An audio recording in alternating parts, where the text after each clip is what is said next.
Dimanche 26 janvier de l'an 2020, chers amis internautes, bonjour. Merci d'être au rendez-vous de l'invité. L'invité ce dimanche, je reçois pour vous, chers amis internautes, avec beaucoup de plaisir, Jean-Baptiste Hunguet. Il est membre fondateur du parti politique Bloc Républicain. Il est également membre du bureau politique de cette formation. Bonjour à vous, Jean-Baptiste Hunguet. Bonjour, cher ami Achirou. Avec vous, nous ferons un peu le tour de l'actualité politique nationale, notamment l'arrestation de Faletti, auteur ou je dirais cerveau des affrontements dans la commune de Savès. Nous allons aborder également la convocation du corps électoral qui est prévue pour le dimanche 17 mai 2020, les préparations pour les élections communales au sein de votre formation politique. Nous aborderons également la transhumance politique observée à l'approche des élections communales et locales. Et nous mettrons un terme à cette émission par les visites de chantier du président Patrice Talon, également sa gouvernance depuis avril 2016. Alors, d'entrée de jeu, j'ai bien envie de vous poser la question, quelles sont vos appréciations une fois avoir appris que le général Faletti, cerveau des violences dans la commune de Savès, a été arrêté par les éléments de la police républicaine? Merci, cher ami. Vous me permettez d'abord de vous souhaiter meilleurs vœux. Oui, merci. Il y a longtemps, on s'est vu. Il y a longtemps que vous étiez sur nos plateaux. Voilà, et c'est la première fois dans l'année 2020 que je viens sur votre plateau. Donc je voudrais souhaiter mes vœux les meilleurs pour le personnel qui travaille ici, pour vos patrons à tous les niveaux, et vous souhaiter une bonne santé pour que l'année 2020 soit une année de récolte de semences pour chacun de vous. Amen. Et que vos familles respectives reçoivent cette grâce aussi. Parce que si la famille est mal en point, le journaliste aussi est mal en point. Ça, c'est vrai. Amen. Et je souhaite bonne santé pour tout le monde. Ceci dit, merci. Et j'ai appris avec vous sur les réseaux sociaux que ce Fafelu qui s'est autoproclamé général dénommé Faletti a été appréhendé hier. Je ne suis pas surpris. Jeudi dernier. Le jeudi dernier. Voilà. Le jeudi dernier, oui. Je ne suis pas surpris de cette arrestation parce qu'un pays obéit à des lois et nul n'est au-dessus de la loi. Les vies humaines qui sont passées par son entêtement sont nombreuses. Il fallait arrêter la saignée. Et je profite de l'occasion pour saluer la bravoure de nos forces de l'ordre, de la police républicaine, de l'armée, qui a mis son intelligence en œuvre pour appréhender cet individu. Bravo, chers amis policiers, bravo, chers amis militaires, que Dieu vous garde chacune de vos familles. Alors, Jean-Baptiste Hunguet, vous êtes acteur politique. Le Conseil des ministres de cette semaine a convoqué le corps électoral pour le 17 mai. En tant qu'acteur politique, comment avez-vous reçu cette nouvelle? Avec joie, parce que le chef d'État a voulu être en règle vis-à-vis de la loi pour convoquer le corps électoral, pour que chaque chapelle politique se prépare pour cette échéance.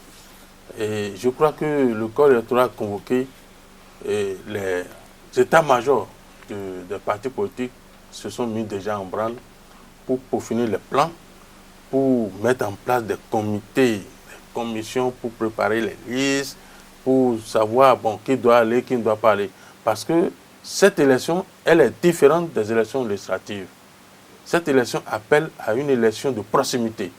Et il faut assez de candidats valables pour aller à cette élection. Donc, c'est une très bonne chose que le corps électoral soit convoqué à temps, à bonne date, pour permettre à tous les partis politiques de se préparer et de déposer leur dossier pour que demain on ne dise pas non, le dossier a un problème, le dossier a un problème. Non, le chef d'État a voulu s'en laver les mains.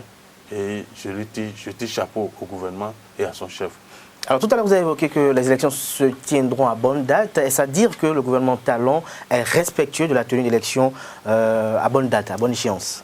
Absolument. C'est pourquoi le corps électoral est déjà convoqué. C'est comme ça dans tous les pays. Le corps électoral est convoqué 3 ou 4 mois avant pour permettre à chacun de se préparer.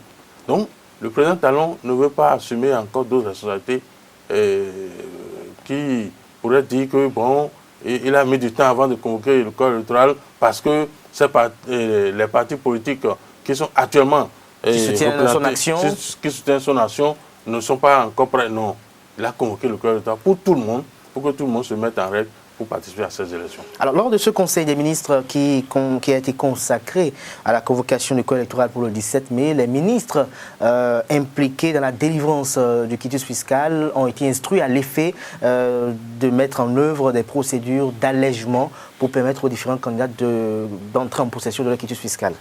Oui, et comme je l'ai dit, les élections législatives, c'est 43 titulaires, 43 suppléants, fois le nombre de partis. Donc, il y a moins d'affluence pour l'obtention du quitus fiscal. Aujourd'hui, ça fait 500 et quelques titulaires et 500 et quelques suppléants. Fois le nombre de partis politiques, c'est beaucoup. Donc, il faut que chaque secteur qui doit participer à l'obtention des différents documents administratifs pour permettre aux candidats d'aller à ces élections se mettre en branle, mettre des équipes en place pour que chaque individu puisse avoir son document pour présenter sa candidature. Il ne sera pas dit que le gouvernement, à travers son chef, a fait exprès pour bloquer le quitus fiscal des uns pour permettre aux autres d'aller aux élections. Il ne sera pas dit cela. C'est pourquoi l'annonce du gouvernement est la bienvenue. Le gouvernement est soucieux de la paix dans ce pays. Parce que nous ne voulons plus voir ce qui s'est passé pendant les législatives dans notre pays. Notre pays, c'est un pays de paix. Et pour y arriver, il faut anticiper sur tout ce qui peut faire blocage, tout ce qui peut faire handicap aux uns et aux autres pour participer aux élections. Le Bénin est un havre de paix, vous l'avez si bien dit. Alors, vous êtes membre du bureau politique d'une formation politique, Bloc républicain. Alors, dites-nous, au sein de cette formation politique, comment préparez-vous les prochaines échéances électorales? Oui, et au sein du Bloc républicain, je crois que tout est en train d'aller de façon méthodique avec une démarche qui est différente de celle qui s'est passée pendant les législatives. Cette fois-ci, nous avons mis en place des comités qui vont scruter dans nos campagnes, dans nos villes, dans nos circonscriptions, pour voir des personnalités politiques fortes qui rassemblent, qui sont populaires à proposer pour leur candidature. À proposer pour leur candidature. Est-ce à dire que le fait que le comité se rapproche des populations pour sonder un peu le niveau, je veux dire, de popularité des potentiels candidats, est-ce à dire que vous êtes en phase avec les enjeux que représentent qui concourent autour de cette élection? Oui, parce que désormais, un individu, fut-il responsable du politique, fut-il président du parti politique, ne restera pas dans sa chambre pour concevoir toute une liste. Pour faire la liste, ou bien on n'envoie pas copinage des listes à candidater. Non, ça ne se passera plus. Tout se passera par d'autres personnalités de chaque circonscription, de chaque commune, qui, au vu de l'effort de chaque militant, et je parle bien de militant, puisse dire, bon, ce militant-là, nous pouvons lui faire confiance. On peut le positionner. Parce que la victoire ne sera pas individuelle. La victoire, c'est pour le parti Bloc républicain. Donc c'est comme ça et nous sommes fiers et nous sommes d'accord par rapport à cette stratégie qui va nous amener certainement à la victoire. Donc seuls ceux qui auront une véritable popularité à la base seront positionnés? Absolument. Parce qu'aujourd'hui, c'est les élections à la base. Si nous prenons des gens qui n'ont pas d'ancrage dans leur base, qui ne saluent même pas le voisin, on ne peut pas le positionner pour échouer. Nous ne voulons pas échouer parce qu'il faut faire en sorte que les élections municipales, que le Bloc républicain gagne, que le Bloc républicain qui soutient le parti, qui soutient les actions du chef de l'État gagne pour montrer à la face du monde que les élections législatives, même si tous les autres partis avaient participé, la mouvance sera toujours forte. Le Bloc républicain soutient les actions du chef de l'État, mais il va falloir avoir un bon discours pour aller convaincre les populations. Absolument, absolument. Nous n'allons pas faire comme on le faisait avant.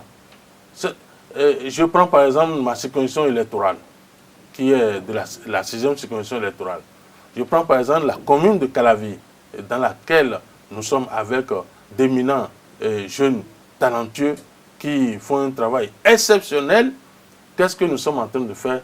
Nous n'allons pas tout dévoiler ici, mais je crois que nous allons proposer à la population de Calavi, de la commune de Calavi en général, et celle des arrondissements respectifs, un projet innovant, un projet révolutionnaire, un projet smart pour permettre de booster notre commune, pour permettre de booster nos arrondissements, pour permettre de faire en sorte que la commune de Calavi soit la meilleure en qualité et en quantité.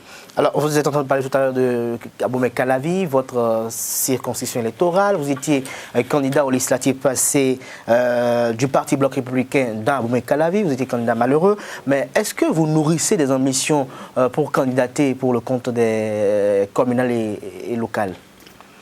Comme je vous ai dit, il y a un comité ad hoc qui a été mis en place. Le comité ad hoc va juger de l'opportunité de me positionner, de mettre mon nom sur la liste des candidats potentiels. Et je me bats pour ça. Et si je suis autorisé à participer, je dis bien si je suis autorisé, d'abord, je travaille quelque part si je suis autorisé à participer. Et j'ai les dirigeants de mon parti, si je suis autorisé à participer, je vais tenter ma chance. Et cette fois-ci, ce sera la bonne. Ce sera la bonne, mais est-ce que vous avez des ambitions pour la tête de la municipalité d'Abomey-Calavi? Oui, il y a beaucoup de jeunes. Il y a beaucoup de jeunes. Vous rappelez. Souhaitez-vous être maire d'Abomey-Calavi? Est-ce que c'est votre souhait, Jean-Baptiste? Vous connaissez la coalition Bénin en route. Oui, tout à fait, qui s'est fondue dans des ambitions. Nos ambitions étaient le renouvellement de la classe politique. Et on a bien travaillé par rapport à ça. Ceux qui ont travaillé à cela sont encore là, qui travaillent avec nous. Et je crois que si le parti accepte, je serai, comme vous l'avez dit, je serai.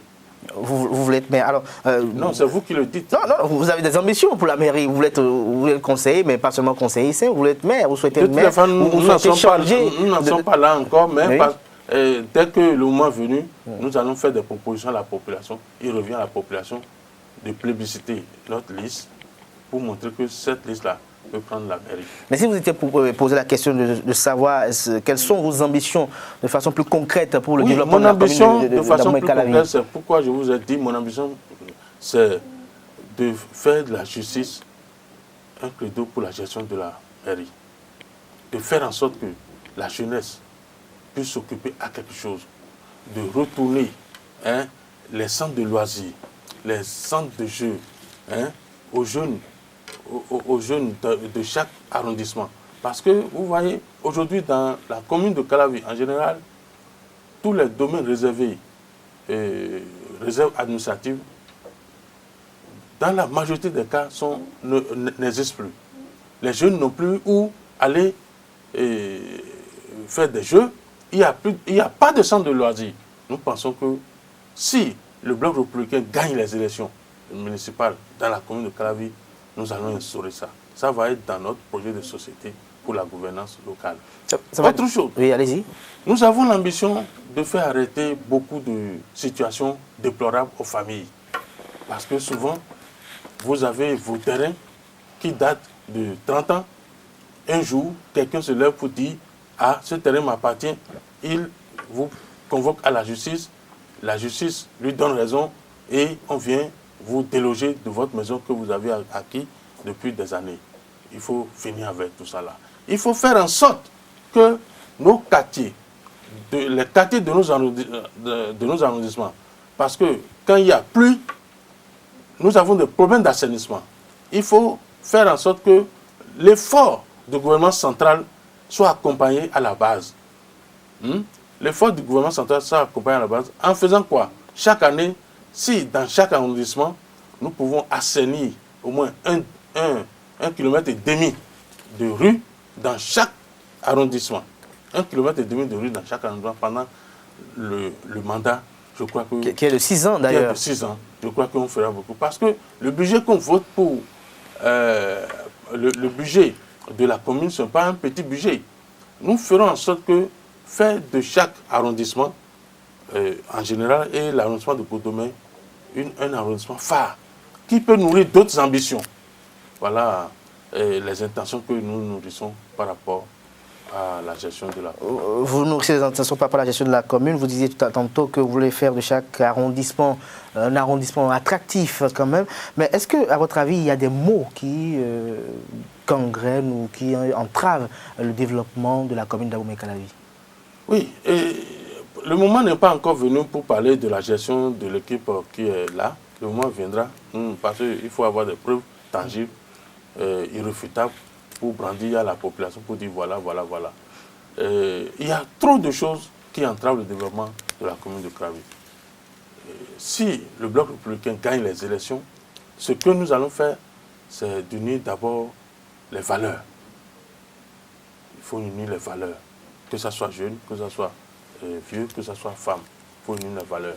Et faire en sorte que, désormais, que tous les regards soient pointés vers le développement de la commune.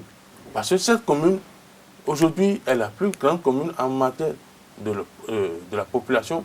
Elle est la commune où l'État central a décidé de faire beaucoup d'investissements, de faire en sorte que cette commune soit, disons, un New York. Nous allons accompagner le gouvernement dans cette vision et faire en sorte que, vous voyez, c'est dans la commune qu'on veut construire l'aéroport, le plus grand aéroport du Bénin. Alors, l'aéroport international de Glodjigbe. C'est une opportunité énorme pour la population de la commune de Calavi.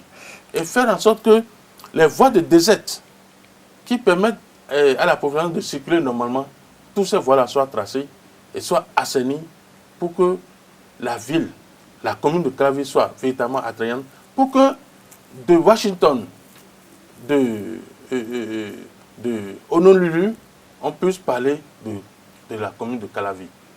Et disons, faire éclore les sites touristiques de la commune de Calavi pour permettre aux gens, les Français, les Anglais, et les Espagnols, les Portugais, de nous rendre visite régulièrement. De vous rendre visite régulièrement. Nous allons revenir dans le registre purement politique. Vous avez dit que vous allez revenir sur nos plateaux pour opiner sur la gestion de l'équipe municipale actuelle.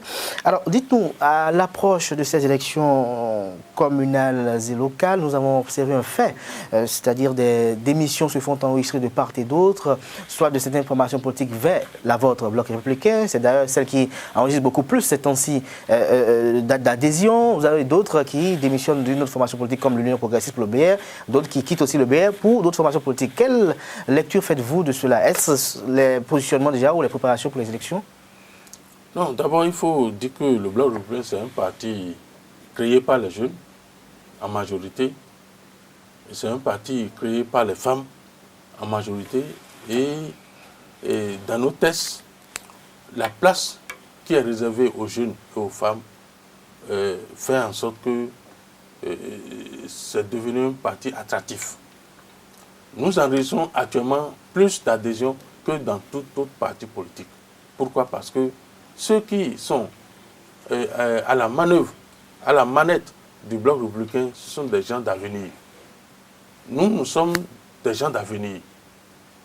Nous n'avons pas l'avenir derrière nous. Et nous pensons que si nous maintenons le cap, le parti, après celle municipale, sera le plus grand parti du Bénin. Donc, il est loisible à certains qui ne comprennent pas notre vision de sortir de nous pour aller ailleurs. Mais ils n'auront pas le succès ou bien l'enthousiasme de travailler dans un parti où tu exprimes tes opinions sans menace. Hein? Tu défends tes opinions sans menace que dans d'autres partis. Ok, on vous aura compris, Jean-Baptiste Munguet, vous êtes militant du parti Bloc républicain, membre fondateur de ce parti politique. Vous êtes également membre du bureau politique de cette formation politique qui soutient les actions du président Patrice Talon, lequel, chef d'État, a effectué il y a quelques semaines des visites de chantier, que certains ont perçues comme des actions visant quand même à s'inscrire dans une dynamique de relooker son image au sein de la population. Selon vous, est-ce que ces visites de chantier sont des actions politiques ou des actions qui relèvent des missions régaliennes du chef de l'État?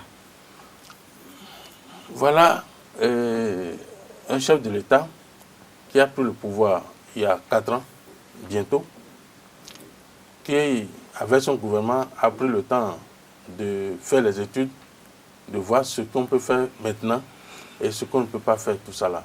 Aujourd'hui, le gouvernement de photos, de maquettes, est devenu gouvernement de réalisation. Alors, il est quand même bien, parce que le chef de l'État reçoit des plaintes des populations et instruit ses collaborateurs. Il est quand même normal qu'un dirigeant de son acabit sorte pour aller voir si mes instructions sont mises en application. S'il y a des résistances, à la vue du chef de l'État, je crois qu'il n'y a plus de résistance. C'est ce qui s'est passé. Et vous avez vu aussi, dans un quartier où les gens garaient des camions, il a suivi que le chef de l'État vienne à l'approche, sans menace, discussion. Échanger avec le garagiste. Le garagiste, et le monsieur s'est exécuté. L'instant d'après, je crois que nous avons besoin de ce chef d'État pendant encore longtemps pour que nos villes se transforment. Vous savez que les villes se sont transformées aujourd'hui. Ça fait 3 ans de travaux acharnés. Il faut louer le Seigneur pour lui. Et il faut prier pour qu'il ait beaucoup de santé pour continuer l'œuvre qu'il a commencée. Et je vous dis que cette action, ça fait partie de la mission régalienne d'un chef de l'État qui veut du bonheur de son peuple. Parce qu'à certains endroits, les bonnes dames crient. Les bonnes dames crient, elles ne savent pas ce qui se passe. Le chef de l'État est descendu pour apaiser tout le monde. Et il a dit quelque chose. Il a dit quelque part que, vous savez qu'un chef d'État ne peut pas vouloir le mal de son peuple. Alors, ça là, est-ce qu'on peut dire que c'est pour relooker son image? Non, ce n'est pas pour... L'image du chef d'État n'a pas connu de gratitude. Mais il faut qu'il fasse sa sortie pour apaiser quand même le peuple qui s'inquiète de comment les choses passent. Et quand on casse un endroit pour mieux gérer l'endroit, les gens pensent que c'est de la méchanceté. Non, il faut qu'on revienne sur terre, qu'on pense que ce pays a besoin d'être construit. Et pour construire ce pays, nous avons besoin de tout le monde. Nous avons besoin que chaque Béninois et chaque Béninoise se donne la main pour accompagner le chef de l'État pour l'œuvre gigantesque qu'il a entamée. Il faut qu'on prie pour lui pour qu'il achève cette œuvre-là. Alors, il faut prier pour lui qu'il achève cette œuvre. Tantôt, vous étiez en train de dire dans votre argumentaire qu'il faut qu'il soit encore beaucoup plus là pour le faire, que vous avez également dit qu'il faut qu'il revienne. Est-ce que vous êtes, je dirais directement, est-ce que vous êtes dans la lignée de ceux qui suscitent déjà un second mandat pour le président Patrice Talon? Bon, cette question, vous ne devez pas me la poser parce que vous savez que je fais partie de ceux qui ont accompagné le chef de l'État là. Donc, ma joie, ma vision, ma force, mon vœu, c'est qu'il soit encore présent en 2021 pour conduire ce pays vers une destination heureuse. Il faut qu'il conduise ce pays vers une destination heureuse. Là, hein, vous pouvez témoigner. De 60 à nos jours, je ne suis pas né en 1960, je suis né après. Mais j'ai vécu un temps et j'ai vu ce que chaque président élu fait pendant 5 ans. Mais moins de 5 ans, ce que le chef de l'État, Patrice Talon, a fait dans le domaine des infrastructures urbaines, que ce soit à Natitengu, à Parakou, à Lokossa, à Abomey, à Boycon, dans la commune de Cotonou, dans la commune de Calavi, dans la commune de Porto-Novo, dans la commune de Sémé-Podi. Allez rendre visite dans cette ville-là pour voir comment les villes sont en train de se transformer. Et ce n'est pas tout. L'eau potable, dans des régions où c'est difficile qu'on obtient de l'eau potable, aujourd'hui, l'eau potable n'est plus une denrée rare. L'eau potable est à portée de main. Et c'est une volonté politique. Quand vous voyez au niveau de l'électricité, avant, nous avons des délestages. Aujourd'hui, nous sentons moins de délestage. Et dans quelques jours, dans quelques mois, dans quelques semaines, cette affaire de délestage, on va le conjuguer au passé. Et ce n'est pas fini. Nos enfants, dans nos endroits reculés, dans nos villages, aujourd'hui, mangent au moins 2 repas par jour pour aller à l'école. C'est pour former l'élite. Et vous dites quoi? Que nous allons laisser ce monsieur? On ne va pas le laisser de sitôt.